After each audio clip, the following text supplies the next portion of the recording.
So today is the 21st of April, 2021.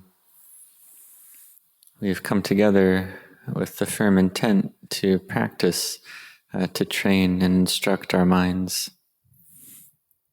And this mind, we can call it the element of knowing element that knows sense impressions. And the knowing element that knows sense impressions under the influence of delusion, of ignorance, understands that all these phenomena are a self, are a mine, are a me, a mine, or a you, or a yours. Delusion understands that this mind is mine and yours. This is what ignorance thinks. And thereby the mind clings to materiality as me or you, mine or yours. And all the things of the world become mine or yours, me or you.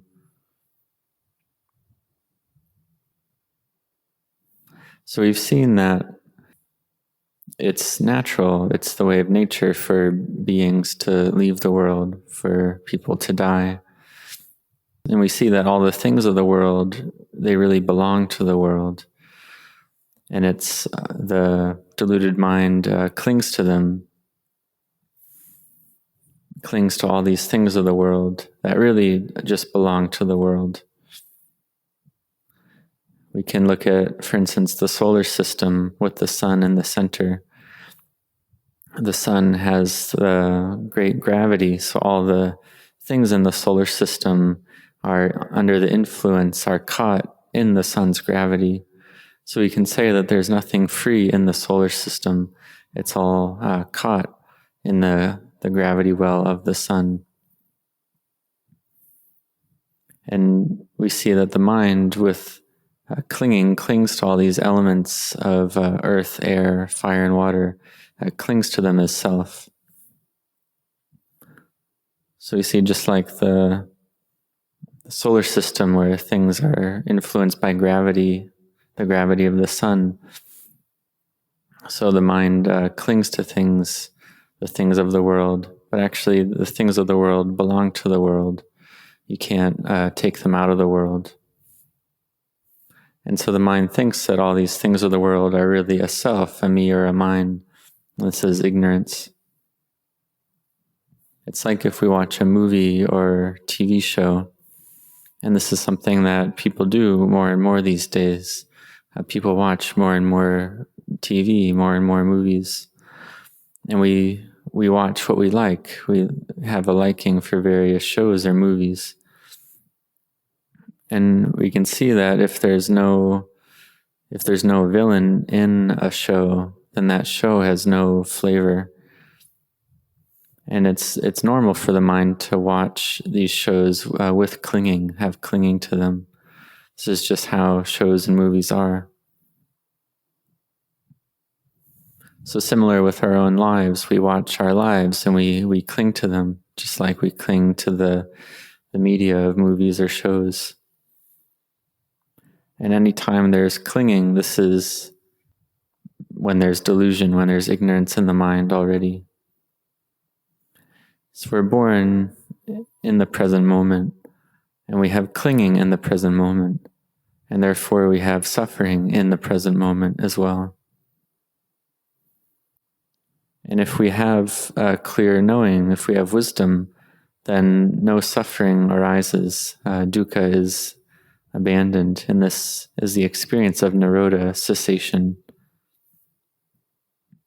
And the cessation is experienced because of a lack of clinging and attachment, a lack of ignorance.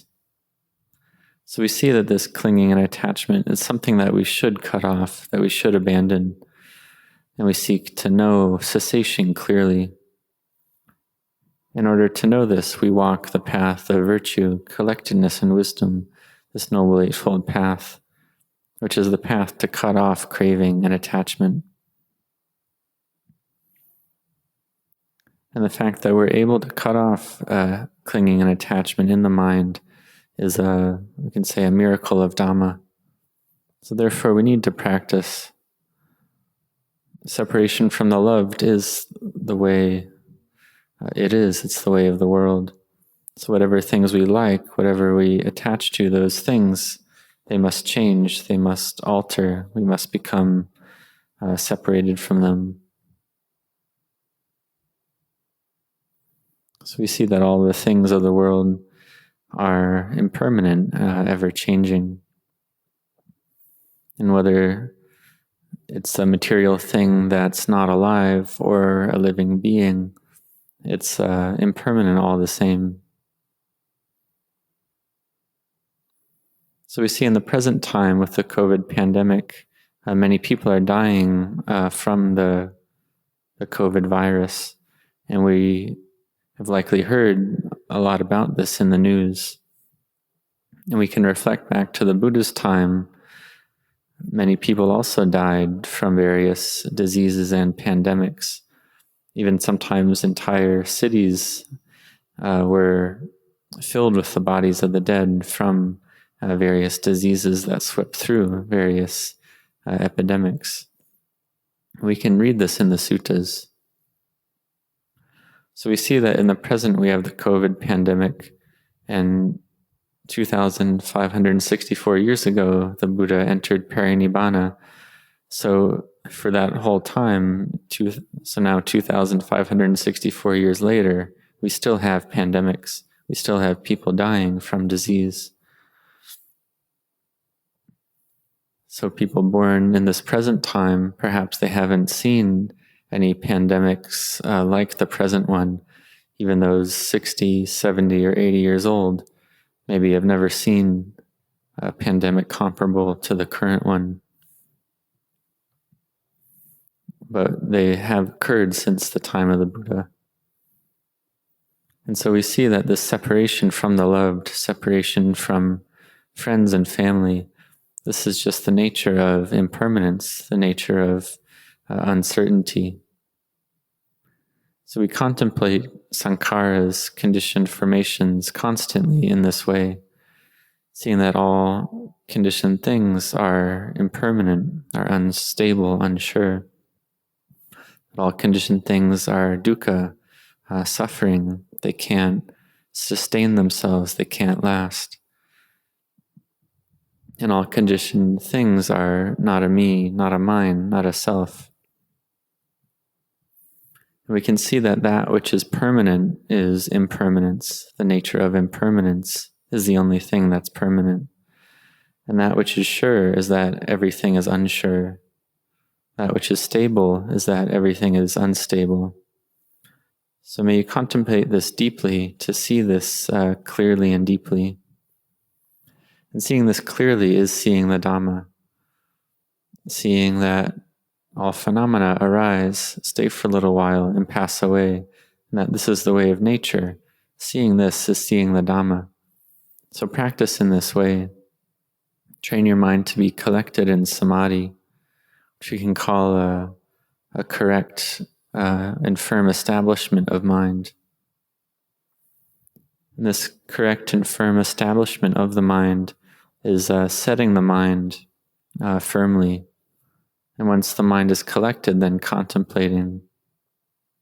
Because if the mind isn't firm and collected, then clear knowing will not arise. And then when the mind is firm and stable, then it is possible to see the truth clearly. And we can ask, well, what is this truth? How is this truth that we want to see?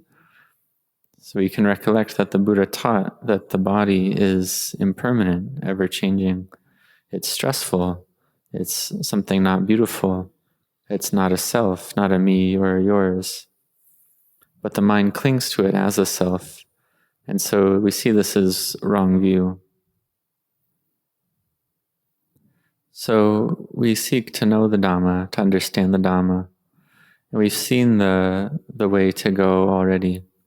We've heard about how to practice already. We recollect that the Buddha was one who understood and saw for himself already. He saw the truth of not self. He saw that clearly. He was the Samma Sambuddha, the rightly self-awakened one, who knew for himself the truth of reality. is the knower, the awakened one, Bhutto. And the Buddha taught completely and clearly the way to overcome suffering, the way to overcome this endless cycle of birth and death. Because in every birth we encounter suffering of various types, encounter a lot of suffering every single time we're born in this cycle of samsara. We're born and then we suffer in various ways. For instance, separating from that which we love. This is one type of suffering that we experience. So we can ask, well, when will we overcome this suffering? We see that even if we have everything we would wish for, then even then the fear can arise that we'll separate from that which we love. And the separation leads to suffering in the heart if one doesn't understand the Dhamma. So therefore the Buddha taught to be heedful, to practice and train the mind to be firm and well established, to overcome delusion. So we contemplate the body, separate the body into its various component parts. For instance, the 32 parts of the body. We can separate the body into the skin, the nails, the hair of the head, the hair of the body, the liver, the intestines, the stomach, the heart, the lungs, the bones, the bone marrow, the blood, and all the various organs and parts of the body. We can separate them out. We can separate the body into the 4 elements of earth, air, fire, and water. We see that this body, it's merely just a pile of these natural elements, just a heap of these elements. So we see, for instance, the breath, the air element degrades and passes away.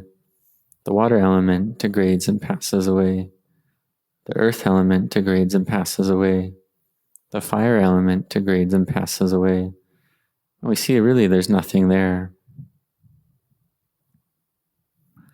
And we can reflect during this time of the COVID pandemic that there are many bacteria and viruses on and in the human body naturally. And many people are dying of the COVID virus. And we see that this human body, it's the home, the residence of various bacteria and viruses. It's the home of cancer as well.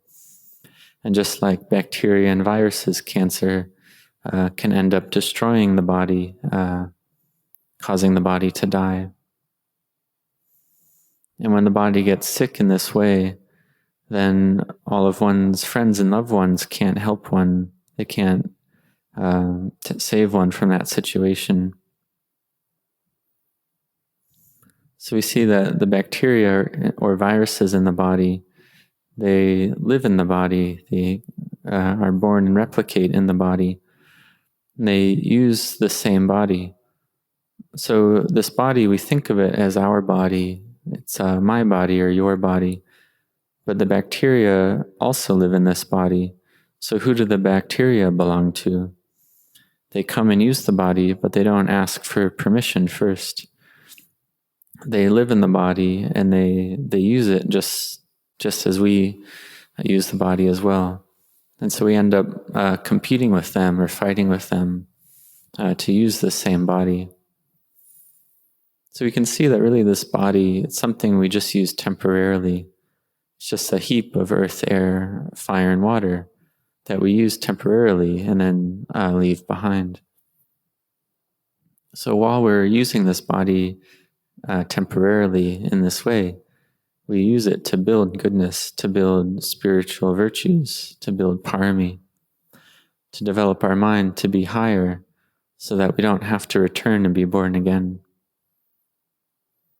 So we practice to study this subject, study it to completion. And this is the kind of subject that you study and there's no test to take. There's no test like there is in a university or school. But actually, if we look at it, we're being tested all the time. So in the world, we study many different subjects for the purpose of gaining a livelihood, for the purpose of worldly knowledge.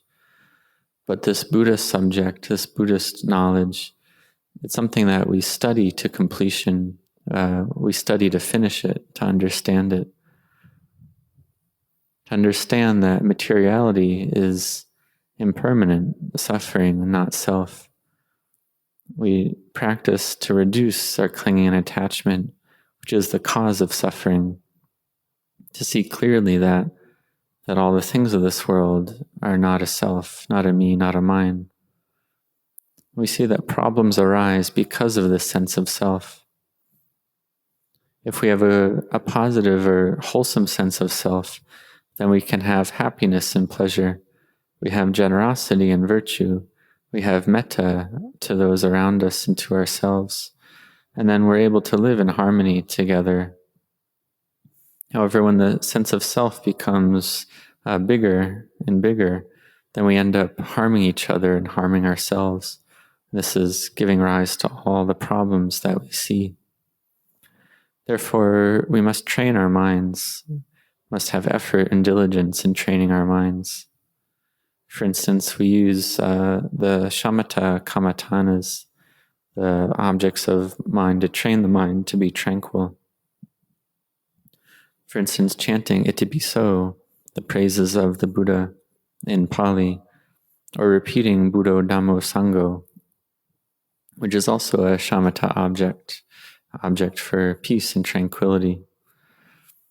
But even though these objects, we call them tranquility objects, we're really doing this practice for the sake of wisdom.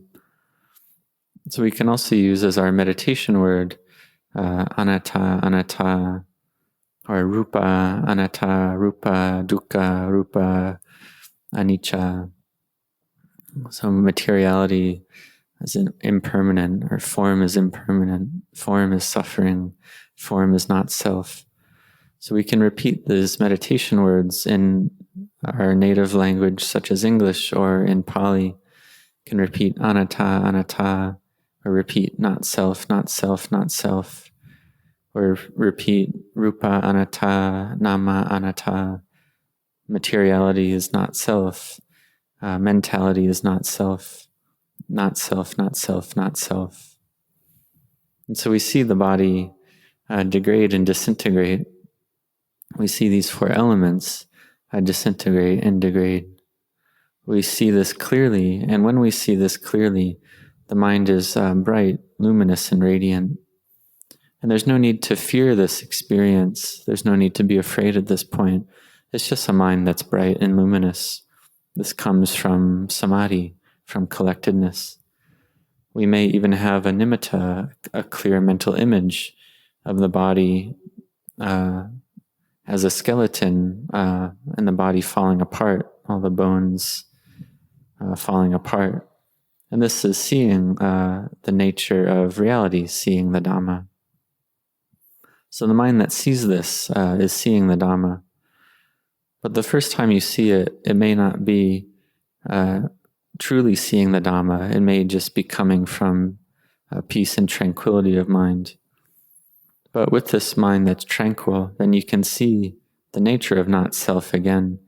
Then when the mind gathers together again, one can truly see the Dhamma. So for Dhamma practitioners who listen to the Dhamma, we can reflect on this story. When Luang Pu Cha was giving a Dhamma talk, he was teaching that all phenomena are impermanent. And it is possible while listening to such a talk that the mind gathers together and sees the Dhamma, seeing the nature of the Dhamma, that all conditions truly are impermanent. And having seen this, the mind becomes bright, becomes luminous, feels happy and full in one's heart, even for 3 days and 3 nights continuously. So this is something that's possible. And for Dhamma practitioners, they have samadhi sometimes, and sometimes they don't. It's not that Dhamma practitioners have samadhi continuously every single day. So when the mind is not peaceful, may you have patient endurance. Just keep going, keep practicing. Don't give up. And then one day the mind will gather together and one can see clearly. And when this happens, the mind truly changes. And with the mind changing in this way, we see how the Dhamma of the Lord Buddha is truly miraculous, truly amazing. So we practice to realize this fruit in our own minds, seeing the truth of reality, of nature. And this is something that we've never seen before. And we see that all beings in this world must die, must age, must sicken, must die. And we see that all phenomena disintegrate and degrade, pass away. So seeing this clearly, knowing arises in the mind, insight, knowledge arises. And with this, faith becomes firm and well established in Dhamma practice. And with this faith that's firm and solid, we practice with this faith. We see conditions as they are. So may you use this quality of wisdom to train your mind, to train it a lot, to see clearly, to contemplate this very often. To see clearly that the body is just a body, the mind is just a mind, a being is just a being. It's all not a me, not a mine, not a self. And even this knowing element is not a me or a you. It's not mine, it's not self, all the same. Because if we cling to this knowing element, this citta, as a self, this is just a cause for more suffering. To see the knowing element as anatta, as not self, this gives one more ease, more peace. We see all phenomena as passing away and degrading. So it's the nature of the deluded mind to keep picking up, to keep clinging to the five khandhas, to this body and mind as a self. So keep contemplating the body and mind as disintegrating and degrading. When one contemplates and sees clearly, this makes the citta, the knowing element, it makes it pure, makes it free from the kilesas. And if the mind still has kilesas in it, if this knowing element still has defilement, then these kilesas take the mind on a journey through samsara, take the mind journeying through all the realms of birth and death, through all the different lifetimes. So may you practice the Dhamma with firm effort. Use wisdom to contemplate all feelings as impermanent, stressful, and not self. That's it. That's the way to practice. So may you practice, contemplate, and have effort every day. And one day you can see clearly, see the Dhamma.